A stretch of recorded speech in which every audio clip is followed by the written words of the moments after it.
Hello and welcome back to learn about the passive. It's one of the two voices in the English language, the other one being the active.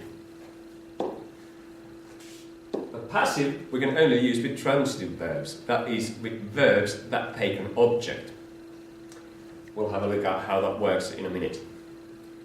There are several reasons to use the passive.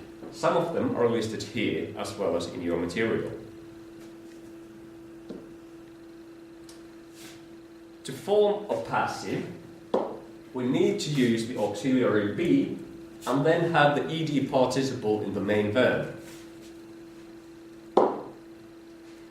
The passive can combine with aspects, with modals and so on. So the active form follows is in the passive is followed. We have the auxiliary be there and the ed participle of the main verb. Has followed turns to has been followed. May have been following. In the passive, may have been being followed. So we can have up to 5 different verbs after one another. All you need to do when turning an active form into passive is to add the auxiliary be and the ed participle to the main verb. Well, that's how you form passive. But what happens at the clause level? If we have an active sentence, such as the police arrested the perpetrator, when we put that in the passive, we need to start with the object of the active sentence. And that's why we can only form passive with transitive verbs, because we really need to start with the object. And if a verb doesn't have an object, there's nothing to start with. So we put the perpetrator there. Then what follows is the verb form. Was arrested. Auxiliary be here in the past tense, because the first sentence was in past tense as well. And the ed participle to the main verb. If we want to, we can have an agent at the end of the sentence. By the police. So the sentence goes, the perpetrator was arrested by the police. With verbs that have several objects, there are 2 alternatives. The police gave the perpetrator a fine. This is the direct object, what was given, and this is the indirect object, who it was given to.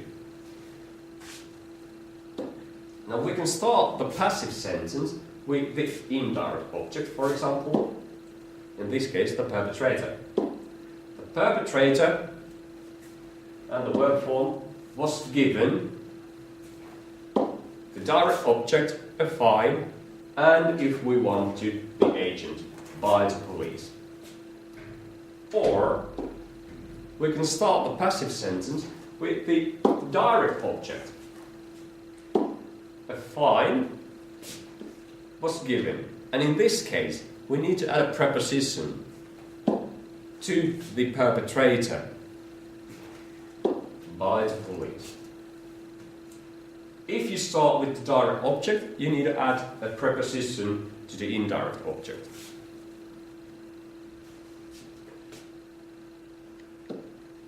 Good.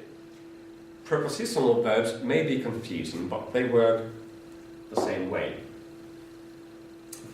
An active sentence, they took care of us. Take care of is a phrasal verb, a prepositional verb. When we turn that into passive, we again start with the object of the active sentence. In this case, us. This is a personal pronoun, which is in object position. When we put that in the subject position, we need to change it to we. We, and then the verb form, were taken care, and then we finish with the preposition. We were taken care of. In case we have a verb that takes several objects, as in people accuse the internet of a lot of things, we start with the direct object, the internet. The internet is accused of a lot of things. And there's no reason to add the agent here. The internet is accused of a lot of things by people, because it adds nothing to the sentence. And actually the sentences on the previous page, the ones with the police, all those passive structures could be said without the agent as well, because it's normally the police who arrests people and finds them. So to avoid using words in vain, you can leave the agent out. You don't need to have it there.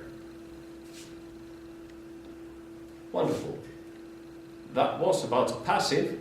See you next time when we talk about articles.